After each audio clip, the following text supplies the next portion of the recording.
Bonjour à toutes et bonjour à tous. C'est le deuxième jour du déconfinement et on avait envie de marquer cette date importante en faisant une halte dans nos rendez-vous du confinement que nous avons habituellement tous les mardis depuis ces dernières semaines. Et nous allons déconfiner avec une vue depuis l'espace. Ce n'est pas une vue de l'esprit puisqu'on va saluer nos invités qui sont vraiment des experts de ce milieu pour différentes raisons. On va saluer tout de suite Alice Vinocourt. Elle fait tourner des Américains dans ses films. On va saluer Jean-François Clairvoy qui lui a tourné avec des Américains autour du monde. Et puis on va saluer Gosia Petot, qui est la secrétaire générale du festival Big Bang Festival de Saint-Médard-en-Jalles, qu'on ne présente plus ici, qui malheureusement n'a pas lieu cette année, mais c'est pour ça qu'on tient à ce rendez-vous aujourd'hui. On est ravis de vous avoir tous les trois, parce qu'on va parler du festival et aussi de l'espace. Gosia, si vous m'entendez, pourquoi avoir tenu à ce rendez-vous ? Donc, pourquoi ce rendez-vous ? Parce que tous les ans, le festival Big Bang accueille un très large public dans 4000 scolaires qui, pendant 4 jours, bénéficient gracieusement des ateliers, des expositions, spectacles, séances de cinéma, concerts, conférences. L'objectif du festival, depuis sa création en 2016 par Jacques Mangan, le maire de Saint-Médard-en-Jalles, est d'abord la valorisation de la filière aérospatiale néo-aquitaine, ensuite la médiation culturelle et scientifique et enfin la cohésion sociale. Il ne faut pas oublier que Saint-Médard-en-Jalles est le berceau des fusées Ariane en France. Donc nous mesurons la déception des celles et ceux qui se faisaient une fête d'y participer. Et malgré le report, nous considérons qu'il est indispensable de continuer le travail qui nous paraît fondamental pour préparer demain. La période que nous vivons aujourd'hui montre plus que jamais comment le spatial et l'espace est important dans nos vies quotidiennes. On a vu ça pendant le confinement, comment l'Internet nous a permis d'être connectés au monde en général et à nos proches en particulier. Donc, ce live, donc cette rencontre de ce matin, c'est vraiment voilà, le rendez-vous pour nous indispensable et qui d'ailleurs inaugure les contenus numériques qu'on va proposer à nos festivaliers virtuels en attendant l'édition 2021 qui se tiendra du 25 au 29 mai. Alors justement, c'est important, Gosia, vous avez donné la date à l'instant, je la redonne, du 25 au 29 mai 2021, c'est pas la peine d'attendre juin prochain, il faut déjà se reporter sur l'année prochaine où on fera des rendez-vous, je sais, avec vous, pour parler de tout cela régulièrement. Pourquoi vous avez voulu dater justement dès maintenant ce festival en 2021 ? C'est en quelque sorte une promesse sur l'avenir. Quand, avec Jacques Mangan, on a pris la décision d'annuler, de reporter le festival, nous nous sommes posé la même question et pour nous, la réponse était évidente. Dans une période aussi incertaine et fragile, il fallait avoir un repère et donner un signal positif à notre public et à nos partenaires. Et c'est exactement ce qui s'est passé. Tant les prestataires que les partenaires, les bénévoles, les écoles sont tous très bienveillants et constructifs et ils nous ont promis d'être au rendez-vous du 25 au 29 mai 2021. On y sera nous aussi, Gosia, c'est promis. Juste un mot sur l'intitulé et la thématique, parce qu'il est important de le rappeler, parce que ça va être aussi une thématique qui va être totalement en fond de notre échange qu'on va avoir tout de suite avec Alice et Jean-François. Rappelez-nous cette thématique qui était la thématique de cette année 2020 et qui est déjà promise pour 2021. Oui, donc tous les ans, nous réfléchissons sur le sujet d'édition à venir. Donc, nous regardons l'actualité, les anniversaires. L'année dernière, c'était le premier homme sur la Lune. Et pour cette 5e édition, nous avons décidé de choisir le thème très grand public, très accessible à tous. Et nous avons choisi Aéroculte, quand la science rencontre la fiction. Donc, l'idée est de montrer comment la diffusion de la culture aérospatiale à travers les grands supports, la littérature, le cinéma, les comics, les jeux vidéo, a influencé l'imaginaire collectif. Donc, par un étrange phénomène de vase communicant, la fiction s'est progressivement muée en réalité et la science a rattrapé, voire dépassé l'imaginaire. Il faut se rappeler que la conquête du ciel est une source d'inspiration sans limite. Alice, sans doute, nous en parlera un peu. Ce thème est aussi pour nous l'occasion d'évoquer les super-héros et les super-héroïnes, les pionnières et les pionniers de la conquête du ciel, tant réel qu'imaginaire. Voilà, donc l'édition 2021 garde ce sujet, elle n'en sera que plus enrichie et améliorée, agrandie. On n'en doute pas, Gauthier, on en est même persuadé. Merci de cette présentation. On vous retrouve tout à l'heure et tout de suite, on va faire le lien entre science et fiction, puisque nos invités représentent l'un et l'autre. Alice Vinocourt, magnifique film, j'insiste, avec Proxima, qui est sorti l'an passé, qu'on a déjà possibilité de regarder en VOD. Alors, on est encore quelques-uns à être confinés. Certains sont même priés de faire du télétravail, donc c'est souvent l'occasion, après le télétravail, de regarder d'excellents films. J'insiste beaucoup. Il est visible en VOD, n'hésitez pas, Proxima. Bonjour Alice, et puis je vais saluer Jean-François, qui a été aussi un peu votre conseiller, vous l'avez consulté pour ce film. Jean-François qui a plusieurs vols habités au compteur, si je puis dire, qu'on connaît bien aussi dans notre région, puisqu'il est le président d'honneur du festival, et puis aussi un acteur important de Novespace, vous savez, cette société qui vous permet de partir à bord d'un Airbus en dehors de la gravité. Un mot, Alice, tout de suite. Est-ce que cette période de déconfinement que vous vivez depuis hier a un peu des allures de sortie de film et de tournage? Est-ce que c'est représentatif un peu ce moment où on s'immerge dans le tournage d'un film, où on s'est de la même façon confiné brutalement et puis là qu'on retrouve une vie normale? Est-ce que c'est un peu ça ce qui se passe ou est-ce que c'est différent? Alors, c'est pas du tout ça, parce que en fait, quand on sort de tournage, pour nous, la période qui commence, c'est plutôt une période de grand confinement, puisqu'on rentre en montage, en post-production du film. Donc, en fait, on est complètement enfermé. Et puis après, une fois que le film est fini, il faut écrire le prochain. Et c'est aussi une période de confinement. Donc, après la fin d'un tournage, c'est plutôt le début du confinement. Très bien. Alors voilà pour un parallèle. On va en faire un autre avec Jean-François. Jean-François Clairvoy, vous êtes un habitué, si je puis dire, des confinements, puisqu'on n'appelle pas ça comme ça, mais c'est aussi la quarantaine. Ces quarantaines, elles sont obligatoires. Vous allez nous dire pourquoi avant les vols et après les vols, Jean-François. Est-ce que vous avez vécu ce confinement un petit peu de la même façon?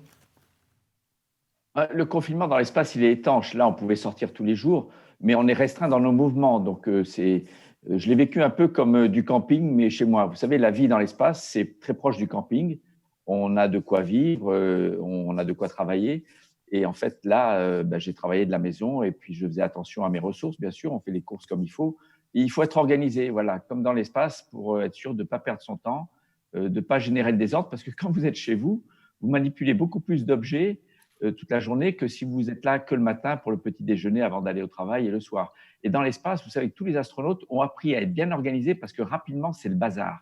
Et pour éviter que ce soit le bazar chez soi, il faut aussi respecter un certain ordre des choses, donc à la fois dans le temps, dans l'espace, faire du sport. Mais bon, j'étais très occupé, donc je n'ai pas vu le temps passer.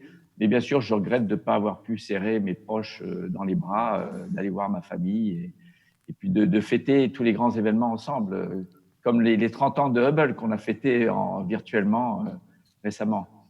Justement, à ce moment d'entrée en confinement, quarantaine, dans le film Proxima, Alice, vous avez voulu faire quelque chose d'assez sacralisé. J'invite vraiment les gens qui nous suivent à regarder votre film. Pourquoi vous avez insisté justement sur ce passage un peu, j'insiste, sacré de la vie normale à cette vie en confinement dans le film? Je pense que Jean-François, qui a vécu ce moment, pourra beaucoup mieux en parler que moi. Mais en tout cas, cette quarantaine, ce qui m'a fasciné, moi, la quarantaine à laquelle sont subis que les astronautes font avant de partir dans l'espace, j'ai l'impression que c'est aussi une sorte. Évidemment, il y a l'idée de se protéger des virus pour ne pas emmener des virus dans l'espace, mais il y a aussi un aspect méditatif dans l'idée de se retirer de la communauté humaine, de se préparer au grand voyage, entre guillemets, parce qu'il y a quand même vraiment l'idée de se séparer donc, de la Terre, de se retirer. Et donc, ce temps qui passe comme ça en dehors du monde, j'ai l'impression que c'est, oui, effectivement, un temps un peu sacré pour se préparer aussi au silence. Dans le film, vous faites dire à Anton, qui est l'astronaute, alors on dirait cosmonaute russe, il dit une phrase, il dit que le plus dur, ce n'est pas le décollage, le plus difficile, c'est le retour sur la Terre. D'où vient cette phrase qu'on fera commenter ensuite à Jean-François? D'où vient cette phrase, Alice? C'est un astronaute qui disait ça, un astronaute russe, que j'ai d'ailleurs mis dans la bouche de l'acteur russe. Oui, il dit que c'est plus dur le retour sur Terre parce qu'on se rend compte que les gens peuvent vivre très bien sans nous et qu'on n'est pas forcément indispensable. Donc Jean-François, je te laisse commenter. Oui, on retrouve cette phrase aussi, cette sensation qui est très violente pour ceux qui reviennent d'un long hivernage en Antarctique parce qu'ils sont à la fois confinés et surtout isolés. c'est vrai que quand on part en mission, on est tellement concentré sur la mission qu'on oublie un peu le monde qui continue, bien qu'il continue. On a quelques contacts avec la famille, ça c'est important. Mais si on ne prépare pas avant la mission la façon dont on va reconstruire notre vie sur Terre, qui ne sera pas aussi exceptionnellement émouvante intellectuellement, opérationnellement, le challenge, la responsabilité, la prise de risque, on risque de tomber de très haut et certains astronautes le vivent mal. Donc, si on n'est pas préparé, certains peuvent vraiment être déboussolés. On est tellement dans le guidon quand on se prépare à une mission et comme disait Alice, la quarantaine, qui est une précaution sanitaire, mais qui aussi nous aide à méditer, à nous retrouver nous-mêmes dans notre fonction d'astronaute avec la mission. On pense à la mission, on se concentre pour être prêt, on ne veut pas faire d'erreur, on veut réussir, c'est long, parfois c'est très difficile. Et donc, revenir à la vie normale, c'est difficile parce qu'on s'est habitué à une autre vie, une autre façon de penser. Et le film d'Alice montre cette période avant le vol vraiment très bien. Et Alice mérite vraiment d'aller tourner dans l'espace la suite, et puis, c'est-à-dire dans l'espace, en vrai, et puis la suite après, le retour, parce que le retour peut vraiment justifier un film miroir de Proxima qui est un film jusqu'au décollage. Et j'espère, Alice, que ça te... moi, je veux bien parce qu'il paraît qu'il y a Tom Cruise dans l'espace qui va aller faire un film dans pas longtemps. Oui, la NASA l'a annoncé effectivement, donc j'ai eu l'occasion. On trouvera un rôle pour lui, on trouvera quelque chose pour lui. J'ai fait 4 vols avec lui en 0G. Le rendez-vous est pris, c'est Jean-François. On est tous témoins et Gossia en train de le noter. Il y a Tom Cruise dans le prochain film d'Alice, qui nous a déjà mis Matt Dillon dans celui-ci avec Eva Green, que j'ai oublié de citer tout à l'heure. Un petit mot, Jean-François, quand à l'instant vous dites qu'effectivement le plus dur c'est peut-être de rentrer, dans le film d'Alice et dans votre préparation, j'ai l'impression d'astronaute, on prépare beaucoup le départ. Est-ce qu'on prépare aussi bien le retour? Et j'ai une question justement d'un lecteur qui est Stéphane Codéran, qui vous dit: est-ce que les spationautes se préparent autant pour le retour à la normale qu'ils se préparent au décollage? Alors, non, on ne se prépare pas au retour. Ce qu'il y a, c'est qu'on sait ce qui va se passer au retour. On a un emploi du temps qui nous dit, voilà, il va y avoir ça, telle visite médicale, l'examen, tel travail de réhabilitation musculo-squelettique, faire du sport, mais il n'y a pas d'entraînement. Pour la mission, on s'entraîne dans des simulateurs, on s'entraîne à de très haut niveau opérationnel, intellectuel, on gère des pannes, donc c'est très pointu. Là, il y a une vraie préparation à la mission. Il n'y a pas de préparation en soi au retour. On nous présente juste, voilà votre emploi du temps pour les semaines qui vont suivre l'atterrissage. Vous ferez ça, ça et ça. Et on ne le répète pas en simulateur. On sait juste qu'on a quelqu'un à planifier pour nous, notre vie d'après. Et c'est vrai que comme on n'est pas préparé, quand ça arrive, ben on le vit au jour le jour. Et pour certains, surtout ceux qui reviennent des vols de longue durée, c'est difficile parce qu'on se sent tellement faible physiquement, on a perdu le sens de l'équilibre, on a une atrophie cardiaque et musculaire. La grande majorité des astronautes se sentent très nauséeux après l'atterrissage et se disent instantanément « plus jamais ça ». Mais heureusement, 2 mois après, ils ont envie que d'une chose, c'est de repartir dans l'espace. Donc, c'est difficile, mais je veux dire, c'est faisable. Il n'y a pas de risque. Et on pleure quand on retrouve ses amis et puis on se demande comment va être la vie, surtout quand on part 6 mois, 1 an. Il y en a qui sont partis, il y a un Russe qui est parti 14 mois. Donc, effectivement, c'est plus dur parce qu'on n'est pas préparé à ce retour. Il est planifié, mais on n'y n'est pas préparé. Justement, vous avez cité tout à l'heure dans ce qui vous avait manqué pendant ce confinement, comme à nous tous et aux gens qui nous suivent évidemment, c'est cette difficulté qu'on a eue à ne pas pouvoir se déplacer, à aller rencontrer des gens qu'on aime bien. Dans le film Alice, il y a un moment qui est assez magique, c'est cette mère, donc puisque c'est le film, on ne va pas dévoiler tout, mais c'est quand même le combat entre la mère et la professionnelle, donc qui est prête à partir pour un vol habité d'1 an. On la voit faire le mur physiquement, vraiment, elle franchit une barrière pour aller voir sa fille. Pourquoi vous avez voulu montrer ça et est-ce que vous avez souffert vous-même pendant ce confinement, comme d'autres personnes, de ce manque de retrouver ceux qu'on aime et pourquoi vous l'avez mis dans ce film? Alors, vous spoilez la fin du film, là.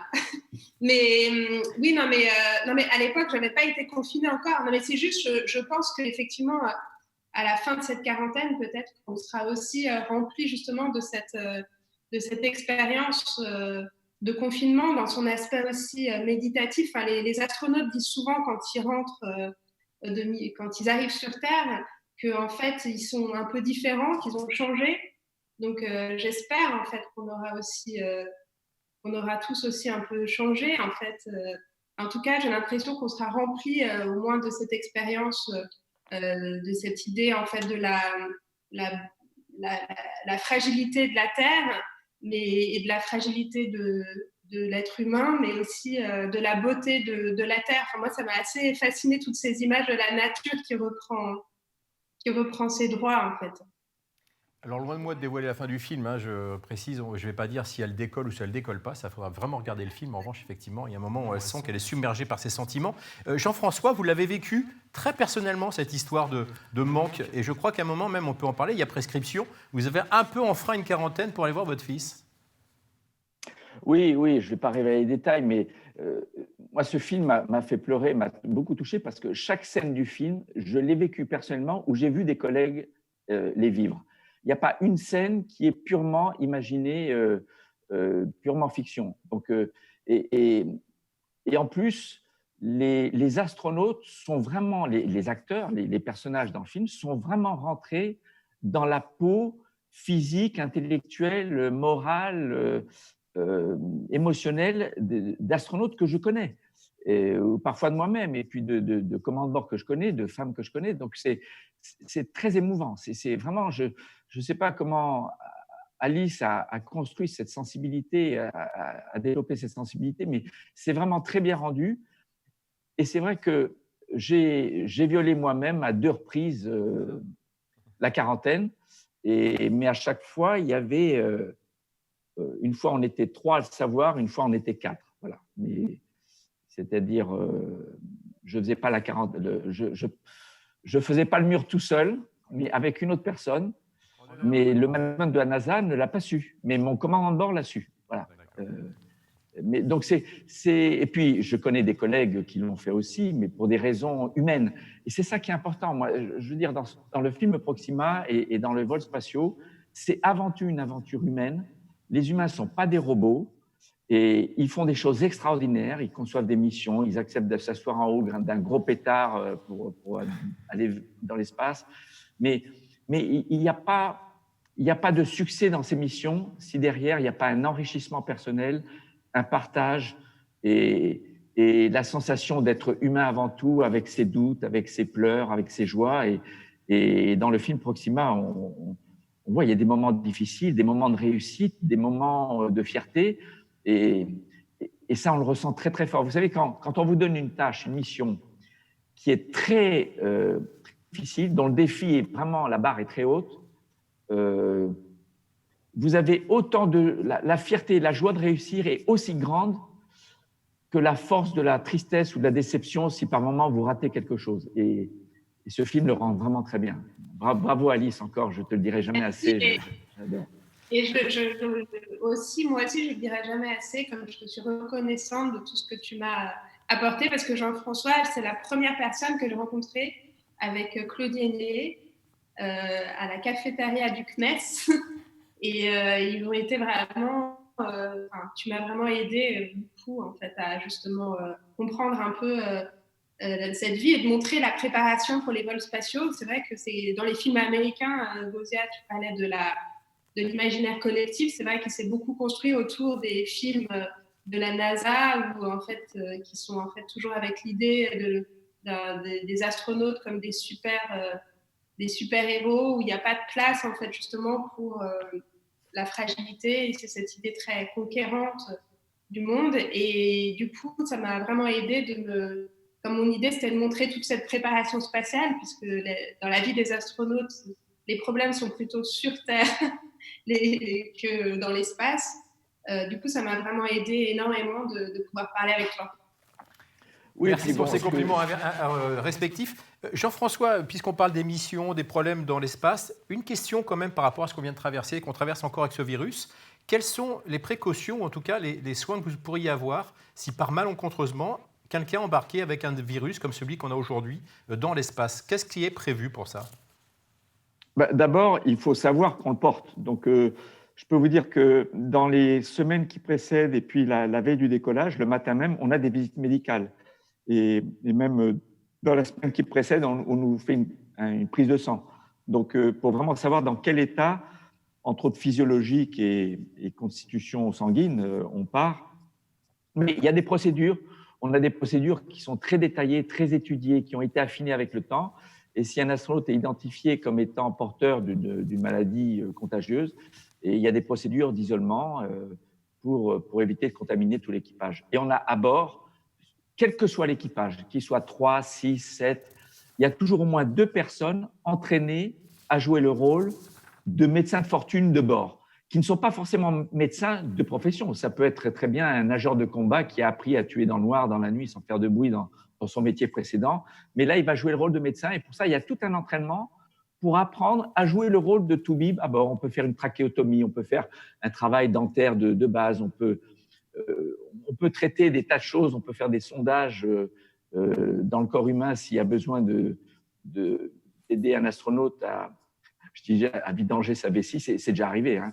Mais donc, ce que je veux dire, c'est qu'on a à bord du matériel, des médicaments à faire pâlir d'envie une clinique et on n'a jamais ramené d'urgence au sol un équipage côté américain pour des raisons médicales, bien qu'on ait connu dans l'espace côté américain des grippes, de la fièvre, des infections.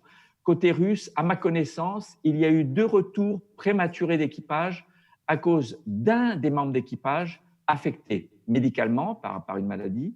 Et comme il n'y a qu'un vaisseau, on laisse pas le malade, il rentre pas tout seul. Il laisse pas ses collègues dans l'espace sans vaisseau de retour. Donc c'est arrivé rarement. Mais la raison pour laquelle c'est arrivé rarement, c'est d'abord parce que nous sommes très suivis médicalement. D'abord au niveau de la sélection, puis pendant l'entraînement, puis au moment du vol.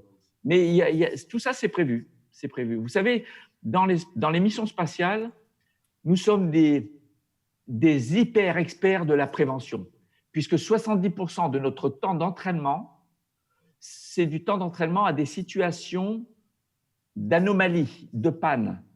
Et nous passons que 30% du temps à nous entraîner au boulot lui-même qu'on va faire, quoi. Donc, contrairement à ce qui se passe en ce moment où tout ce qui nous tombe dessus, personne n'était préparé, ni les spécialistes, ni le gouvernement. Nous sommes à l'inverse hyper préparés à tout ce qui peut se passer d'anormal. Alors justement, au niveau des expériences qu'on pourrait tirer de vos vols, il y a une question de lectrice, Rita Haas, qui s'interroge, comme beaucoup de gens en ce moment d'ailleurs, sur la protection qu'on peut avoir dans les transports en commun. Et j'entendais encore ce matin le secrétaire d'État au transport sur France Inter qui assurait que notre système de filtration dans les avions était assez efficace pour se dispenser, entre guillemets, le temps d'un vol de cette distanciation sociale. Elle pose la question de savoir si on pourrait avoir demain des systèmes qui viennent des navettes ou en tout cas des vols habités qui permettraient de mieux recycler l'air et de nous priver ou en tout cas nous mettre à l'abri des virus. Est-ce que vous avez ça dans les vols habités ? Alors, pas au niveau du recyclage, pas au niveau du filtrage bactérien ou viral. Par contre, au niveau des technologies de recyclage des déchets en ressources utilisables, nous sommes les champions. Mais c'est pas le recyclage et le cyclage et le filtrage qui peuvent aider dans une crise sanitaire. Mais c'est quelque chose qui peut nous aider au niveau de la protection de la planète à long terme et de l'écologie pour ne pas gaspiller nos ressources naturelles. Très bien, je me permets d'annoncer un débat qu'on aura jeudi prochain sur le climat et sur l'avenir de notre planète après ce Covid. On va faire ça dans le cadre d'un salon virtuel, le premier, le salon Agriculture et Nouvelle-Aquitaine. On en reparlera à la fin de ce rendez-vous. Je reviens vers vous, Jean-François. Des vols habités, vous en avez fait donc plusieurs. 3 l'été avec des partenaires femmes, puisque vous étiez dans des équipages mixtes. Là, on a suivi beaucoup, et j'invite encore les gens qui nous suivent à aller voir ce film Proxima, le film d'Alice Vinocourt. Est-ce qu'il y a une différence quand on confine, justement, ou quand on part dans un confinement, entre l'attitude que peut avoir un homme et une femme? Est-ce qu'on est différent par rapport à cette épreuve? Alors, les femmes astronautes sont à l'égal des hommes astronautes en termes de performance opérationnelle, du sens de l'engagement, de la performance. Mais bon, nous sommes un peu différents, même sur le plan anatomique. Donc, ça dépend un peu du caractère. Dans l'un de mes vols, il y a une femme qui était plutôt sensible à sa féminité et son intimité. Donc, on avait convenu que tous les hommes s'isoleraient dans le cockpit une fois le matin pendant 15 minutes, une fois le soir pendant 15 minutes, on tire le rideau qui isole totalement le cockpit du pont inférieur. Et donc, ma collègue avait un petit volume de l'équivalent de 6 mètres carrés pour elle toute seule, pour se changer, se laver, au lieu de se mettre dans le petit recoin des toilettes pour faire sa toilette. Et puis, sur d'autres vols, je me souviens d'une femme, une collègue, qui, elle, s'en moquait, puis se changeait à poil devant tout le monde, sans problème. Et puis, comme j'allais dire, comme à la guerre, mais on n'est pas à la guerre, mais je veux dire, sans se poser comme dans un club sportif, si vous voulez. Donc, ce que je veux dire par là, c'est que, et on le voit dans le film Proxima, c'est chacun respecte l'autre dans sa propre personnalité. Certains préféreront se changer en intimité, puis d'autres s'en moqueront. Donc, en gros, il n'y a pas de différence. Et je suis content que les femmes reprennent une proportion dans le corps des astronautes qui soit plus équitable.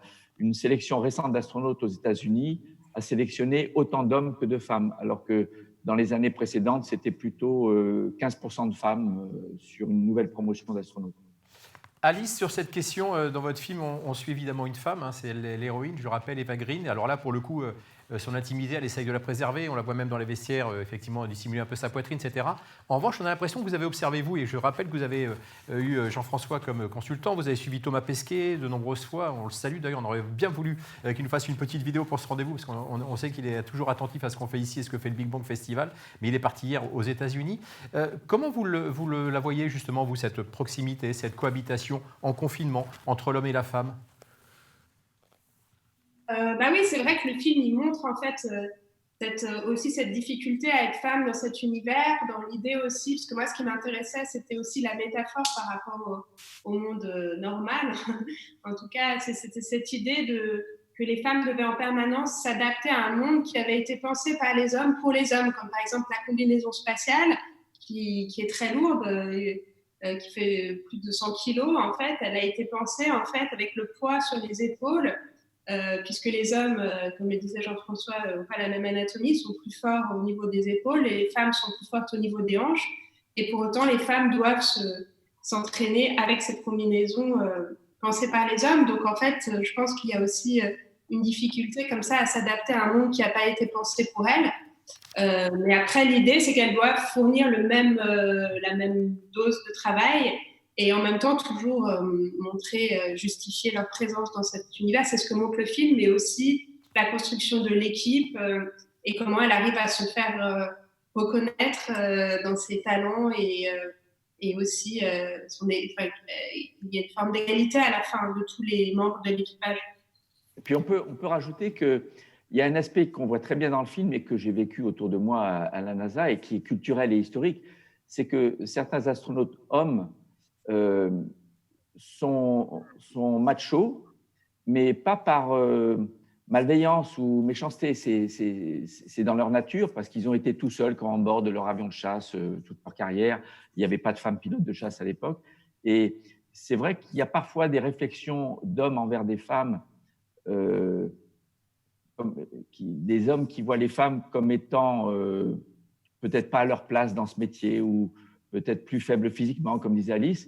Et donc, les femmes doivent être en fait plus fortes que les hommes pour réussir à bien s'intégrer. Elles doivent prendre sur elles et peut-être pour s'entraîner aussi, même physiquement, comme disait Alice. Mais on y arrive, c'est progressif. Mais parfois, moi, j'ai assisté à des séances ou des remarques qui se voulaient être des plaisanteries, puis qui en fait derrière sont un peu machistes. C'est un peu le modèle américain, je crois. On ne va pas rentrer trop dans le film, pardon Alice, mais je dis votre acteur américain est un peu dans ce rôle-là. Mais ce que montre le film, c'est plutôt que la difficulté, c'est pas tant ce type de réflexion auquel les femmes sont finalement assez habituées maintenant, mais c'est plus les obstacles intérieurs, ceux qu'on a du mal à franchir en tant que femme par rapport à l'idée d'une autocensure qui finalement s'est construite avec, par rapport en fait à toute une sorte de pression sociale, notamment autour de cette idée puisqu'on voit cet astronaute qui est mère, qui du coup pense que, il y a beaucoup de femmes en tout cas qui choisissent pas le métier auquel elles rêveraient ou qui se lancent même pas dans ce type de carrière parce qu'elles pensent qu'elles doivent choisir. Malheureusement, c'est un peu triste encore aujourd'hui qu'elles pensent qu'elles doivent choisir entre leur vie familiale, entre le fait d'avoir des enfants et s'en occuper, et le métier auquel elles pourraient aspirer. Donc, on voit en fait que le personnage doit traverser finalement ces obstacles intérieurs, et c'est ceux-là qui sont les plus grands finalement. Alors, avant de conclure avec Gausia Petot, qu'on va retrouver très rapidement, une dernière question, Jean-François. C'était un sondage de la semaine dernière, juste avant le déconfinement. Il indiquait qu'un couple sur 10 avait eu du mal à survivre à cette période un peu de proximité. Comment on règle justement ces conflits personnels qui peuvent naître dans l'espace qu'on on est confiné de force et qu'il n'y a même pas le petit kilomètre qui permet d'aller respirer et de revenir une fois calmé? Comment on règle ça? On le règle indirectement, ça se fait de façon sous-jacente à l'entraînement. Comme on s'entraîne pendant longtemps, comme je le disais tout à l'heure, pendant 1 an et demi, parfois, enfin plusieurs mois, on vit ensemble dans le même bureau, on organise le week-end des barbecues entre familles pour se connaître mieux, au moins en dehors du travail, connaître les enfants des collègues, etc. Donc on construit comme ça une sorte de fraternité au sein de l'équipage qui fait qu'au moment de partir, on se connaît très bien. On connaît très bien les forces et les faiblesses de chacun, les sensibilités, les problèmes éventuellement personnels qu'ont chacun dans leur famille, s'il y a des enfants malades ou autres. Et donc, au moment de partir, on est tellement soudés avec l'objectif commun de réussir qu'on surmonte les différences qui auraient été source de conflit si on avait débarqué tout de suite dans un vaisseau, parti dans l'espace, sans vraiment bien se connaître à l'avance. Donc là, on va retenir ça, c'est que pour le prochain déconfinement, en espérant qu'on n'en vive pas 50, on sera encore mieux équipé pour vivre avec ceux qu'on aime. Un petit mot avec Gausia pour conclure ce très beau rendez-vous. Merci à ces 3 invités dont vous faites partie. Gausia, j'aime bien le clin d'œil à la petite fusée Tintin pour notre thématique du festival sur la fiction et les artistes. On vient de voir ça à l'instant. Gros clin d'œil à Hergé. Qu'est-ce qu'on retient de cet échange, Gausia, et vers quoi ça nous ouvre pour le mois de mai prochain?